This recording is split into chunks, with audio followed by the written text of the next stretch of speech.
right from wrong without harshness. And usually, a little bit of harshness comes in when you have a close relationship with someone. You get that friendship with someone where you can tell him straight and he doesn't take offense. Or he can tell you something straight and you don't take offense. When you have this kind of relationship with someone, you don't always have to be over soft. Sometimes you can tell that person to their face, you are wrong. And there's a very beautiful story about this in the seerah. It's actually a very fascinating story because this is the only story I know of where a tabi'i is responsible for someone becoming a sahabi. Someone who never met the Prophet ﷺ and became a Muslim was responsible for someone becoming a sahabi. How and who? We go to the story of Najashi.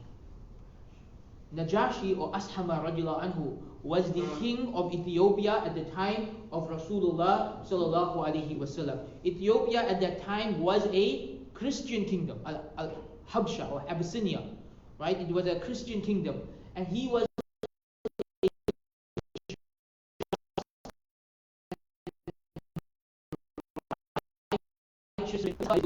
secretly at the hands of Ja'far ibn Abi Talib radiallahu anhu.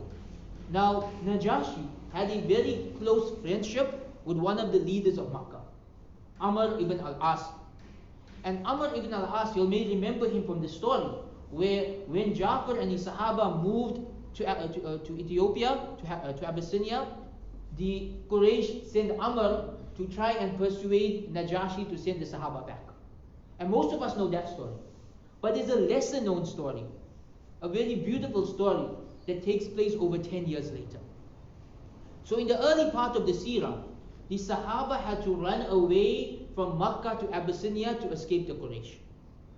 Over 10 years later, the tables turn. And Rasulullah sallallahu alaihi wasallam in Medina is growing in power. And Amr ibn Al-As, still in Makkah, still not a Muslim, he tells his friends that, listen, Muhammad's going to take over this land. So let us go to Abyssinia so we can escape him and live safely under Najashi. He doesn't know Najashi is a Muslim because he's secretly a Muslim. So the same man who the Sahaba were running away from to Abyssinia is now running away from the Sahaba to Abyssinia. And so Amr ibn Al-As, he leaves Makkah and he flees to Abyssinia, where he goes to the court of Najashi. And Najashi is a close friend of his. They have a very close relationship. In fact, Najashi was even friends with his father. So this is like a very close friendship between the two. And when he enters the court of Najashi, he sees one of the Sahaba there. And that Sahabi had killed some of Amr's relatives in one of the early battles. So not knowing that Najashi is a Muslim, Amr ibn As tells him, he asks him, he says, can I kill this guy? Can I have a duel with him? Can I get my revenge on him? And Najashi gets angry. Amr, narrating the story, says you could see anger in the face of Najashi. And Najashi gets up, and according to some of the narrations, he slaps Amr, or he pokes him in the chest, and he tells him, what is wrong with you? This man was sent from the man who receives revelation from Allah. And at that moment, Amr ibn Al-As realizes two things. Number one, he realizes Najashi is a Muslim. Number two, he realizes that Muhammad sallallahu alaihi wasallam is truly a prophet of Allah. Because here is a man in another continent, a king of a distant land, telling Amr, who grew up in the same city as the Prophet sallallahu alaihi wasallam, that man from your city is a prophet. And Amr and Najashi had this close relationship that he knows Najashi doesn't lie. He knows Najashi is a sincere person. He knows Najashi is a truthful person. He knows Najashi will follow the truth no matter what.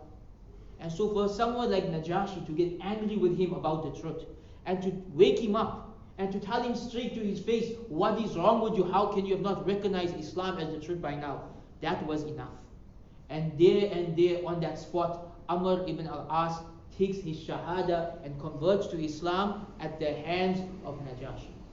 A Sahabi became a Muslim at the hands of someone who never met the Prophet sallallahu alaihi wasallam.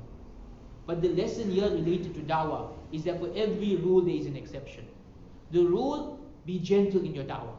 The exception, when you know it will work, when there's wisdom behind it, sometimes it's fine to be a little more blunt. As Najashi was with Amr ibn Al-As, he was a little bit more blunt. He was a bit more straightforward because he knows he had that close relationship when Najashi where Amr would listen to him. And so Amr ibn Al-As returns to Makkah. He meets Khalid ibn Walid on the way to Medina. They both enter Medina together. They both accept Islam at the hands of the Prophet ﷺ together. So it seems that Amr took his Shahada twice. First with Najashi and then with the Prophet ﷺ. And he too becomes the great commander of the Muslim army. In fact, he is the one who then goes to Africa and conquers Egypt.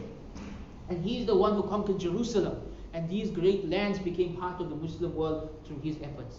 But it all goes back to that moment when his friend told him straight to his face, what is wrong with you? How have you not recognized the truth by now?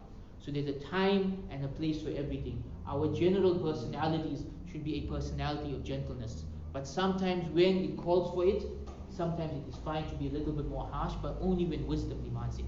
And we all need to learn wisdom before we start being harsh.